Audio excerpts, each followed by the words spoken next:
នេះយើងរៀនមេរៀនសំខាន់មួយតើតើនឹង both both of neither neither of either ហើយនិង either of ដែលសំដៅលើរបស់ពីរយ៉ាង two things ហើយមេរៀននេះគឺនៅក្នុងកម្រិត intermediate ហើយសិស្សថ្នាក់ upper intermediate ក៏រៀនដែរចឹងកម្រិត2ហ្នឹងឥឡូវយើងមើលឧទាហរណ៍មួយចំនួន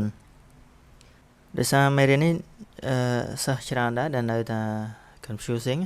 នៅតែ confused ច្របូកច្របល់មិនច្បាស់លាស់ចឹងយើងមើល we use both neither either for two things ពាក្យសំខាន់គឺ for two things សម្រាប់របស់ពីរយ៉ាងរបស់ពីរចឹង you can use these words with a noun ដូចជា both books neither book ជាដើមហ្នឹង book ឬក៏ក្រៅពី book ហ្នឹងមាន noun ដទៃក៏បាន for example you are going out to eat ចឹងឧបមាទេណាថាយើងទៅញ៉ាំអាហារនៅក្រៅទៅThere are two possible restaurants ចឹងយើងមានជម្រើសពីរភោជនីយដ្ឋានមានពីរចឹងយើងអាចថា both restaurants are good ចឹងទៅក្នុងករណីដែលទាំងពីរភោជនីយដ្ឋានហ្នឹងសុទ្ធតែល្អទៅមួយណាក៏បានដែរចឹងហើយប្រយោគមួយទៀតថា neither restaurant is expensive គ្មានភោជនីយដ្ឋានណាមួយក្នុងចំណោមទាំងពីរហ្នឹងថ្លៃទេបើភោជនីយដ្ឋានមាន A មាន B ចឹង A ហ្នឹងក៏ធូរថ្លៃ B ក៏ធូរថ្លៃចឹង neither restaurant is expensive ឬក៏អាចនិយាយប្រយោគមួយថ្មីថា we can go to either restaurant I don't mind យើងទៅភោជនីយដ្ឋានណាមួយក៏បានភោជនីយដ្ឋាន A ក៏បានភោជនីយដ្ឋាន B ក៏បានខ្ញុំមិនប្រកាន់ទេមួយណាក៏បានទៅមួយណាក៏មិនបញ្ហាដែរឬក៏ប្រយោគមួយទៀតថា I haven't been to either restaurant before ខ្ញុំមិនធ្លាប់ទៅភោជនីយដ្ឋានទាំងពីរហ្នឹងទេភោជនីយដ្ឋាន A ក៏មិនធ្លាប់ទៅភោជនីយដ្ឋាន B ក៏មិនធ្លាប់ទៅអាហ្នឹងអត្ថន័យឧទាហរណ៍បន្ត you can also use both ឬក៏ neither ឬក៏ either without a noun អត់ដាក់នាមក៏បានដែរ which do you prefer basketball or tennis តើមួយណាដែលអ្នកចង់លេង basketball ឬក៏លេង tennis តើ it's hard to say ម្នាក់នឹងឆ្លើយតបថាអញ្ចឹង it's hard to say ពិបាកថាណា I like both ខ្ញុំចូលចិត្តទាំងពីរចូលចិត្តទាំងពីរមានន័យថាម៉េច I like both basketball and tennis មានន័យថាអញ្ចឹងគឺគាត់ចូលចិត្តទាំង basketball ក៏ចូលចិត្ត tennis ក៏ចូលចិត្តអញ្ចឹងមួយណាក៏បានឬក៏រើសទាំងពីរ I like both ចូលចិត្តទាំងពីរ Is your friend British or American មិត្តភក្តិឯងនេះជាជនជាតិ British ឬក៏ជនជាតិអាមេរិកជនជាតិ British យើងដឹងហើយមាន4ប្រទេសនោះមាន English Welsh Scottish Irish ជាដើមហ្នឹងគឺជាទាំងអស់ហ្នឹងសុទ្ធតែ British ទៅម្នាក់ឆ្លើយតបវិញថា neither មិនមែនទាំងពីរហ្នឹង British ក៏មិនមែន American ក៏មិនមែនដែរមិនមែនទាំងពីរ neither ឆ្លើយខ្លីប៉ុណ្ណឹងមានន័យថា she's Australian គឺគាត់ជនជាតិដទៃនេះមិនមែន British មិនមែន American Do you want tea or coffee គេសួរថាចឹងចង់ញ៉ាំតែឬក៏កាហ្វេម្នាក់នោះឆ្លើយវិញថា either មួយណាក៏បាន I don't mind ខ្ញុំអត់ប្រកាន់ទេណាក៏បានយើងមើល B តើតើ both of neither of either of we use both of neither of either of បូកនឹង the ឬក៏ these ឬក៏ my ឬក៏ Tom something ចឹងទៅដូចជាយើងថា both of the restaurants both of those restaurants ជាដើមឧទាហរណ៍ដូចជា both of these restaurants are good ភោជនីយដ្ឋានទាំងពីរនេះគឺសុទ្ធតែល្អតម្លៃល្មមគុណភាពល្អអាហារឆ្ងាញ់ចឹងទៅ Neither of the restaurants we went to was expensive ភោជនីយដ្ឋានទាំងពីរដែលយើងធ្លាប់ទៅដែលយើងបានទៅនោះមួយណាក៏ដោយគឺមិនថ្លៃដូចគ្នាភោជនីយដ្ឋាន A ក៏មិនថ្លៃភោជនីយដ្ឋាន B ក៏មិនថ្លៃវាធូរថ្លៃទាំងពីរអញ្ចឹងយើងថា Neither of the restaurants we went to was expensive ប្រយោគមួយទៀតថា I haven't been to either of those restaurants ខ្ញុំមិនធ្លាប់ទៅទាំងពីរក្នុងចំណោមភោជនីយដ្ឋានទាំងពីរហ្នឹងណាមួយក៏មិនធ្លាប់ទៅដែរភោជនីយ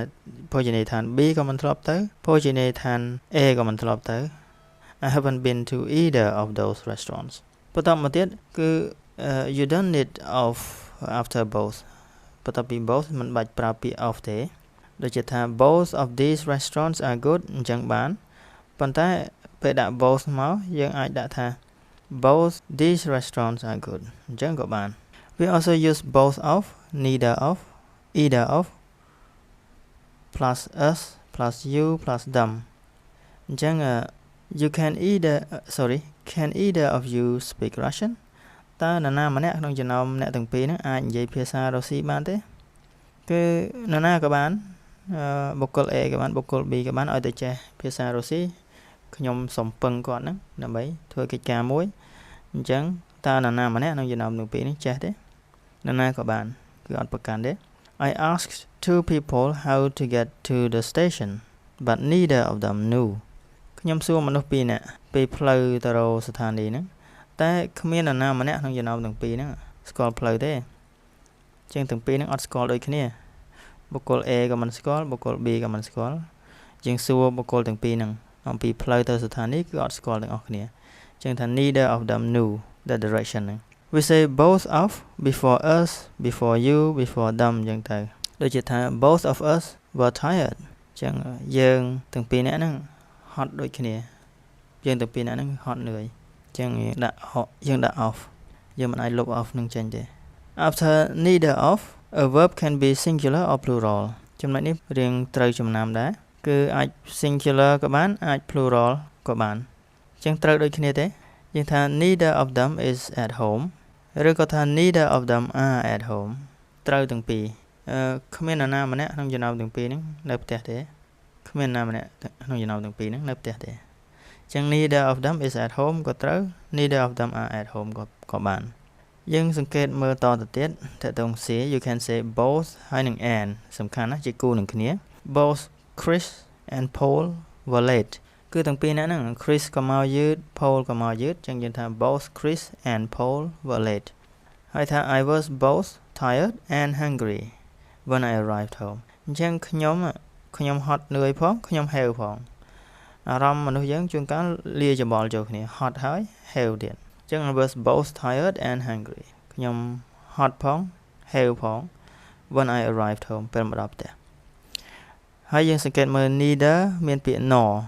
ជាគូនឹងគ្នា neither Chris nor Paul came to the party Chris ក៏មិនបានមកជប់លៀង Paul ក៏មិនបានមកជប់លៀងដូច្នេះយើងថា neither Chris nor Paul came to the party មិនមែន Chris ហើយក៏មិនមែន Paul ដែលបានមកជប់លៀងគឺមិនមកទាំងពីរ There was an accident outside our house but we neither saw nor heard anything មានឧបទ្ទហេតុនៅក្រៅផ្ទះយើងតែយើងមិនបានទាំងឃើញផងហើយមិនបានទាំងឮផងមិនបានឮមិនបានឃើញអីទាំងអស់ either or ក៏ជាគូនឹងគ្នាយើងថា I'm not sure where Maria is from មិនច្បាស់ទេថា Maria មកពីណា She's either Spanish or Italian ប្រហែលជានាងជាជនជាតិ Spanish ក៏មិនដឹងឬក៏ Italian អាចពីរហ្នឹងអាចមួយណាមួយឧទាហរណ៍មួយទៀត either you apologize or I'll never speak to you again ឬមួយក៏ឯងសុំទោសខ្ញុំឬមួយបើមិនសុំទោសទេខ្ញុំនឹងមិននិយាយរកឯងនៅពេលក្រោយតទៅទៀតទេនឹងឈប់និយាយរកហើយ either you apologize or I'll never speak to you again ឬមួយក៏សុំទោសឬមួយក៏បើមិនសុំទោសទេមិននិយាយរកទេយើងប្រៀបធៀបគ្នា either neither ហើយនឹង both តើតង two things ដូចគ្នាទេហើយសង្កេតមើល any none ហើយនឹង all នៅមេរៀនមុនដែលយើងធ្លាប់រៀនយើងសង្កេតមើលពីខាងដើមសិន There are two good hotels here មានសណ្ឋាគារល្អៗពីរគុណភាពល្អតម្លៃល្អចឹងទៅ You could stay at either of them ចង់ស្នាក់នៅសណ្ឋាគារមួយណាក្នុងចំណោមទាំងពីរហ្នឹងក៏បានដែរសណ្ឋាគារ A ក៏ល្អសណ្ឋាគារ B ក៏ល្អស្នាក់នៅមួយណាក៏នៅទៅឲ្យតែចង់អញ្ចឹង compare មកខាងនេះ There are many good hotels here មានសណ្ឋាគារល្អៗច្រើនមិនមែនតែពីរទេច្រើនមិននិយាយថាពីរឥឡូវច្រើនអញ្ចឹង There are many good hotels here You can stay at any of them ចង់ស្នាក់នៅមួយណាក៏បានដែរក្នុងចំណោមសណ្ឋាគារទាំងអស់ហ្នឹងសណ្ឋាគារមាន20មាន30ហ្នឹងមួយណាក៏បានល្អទាំងអស់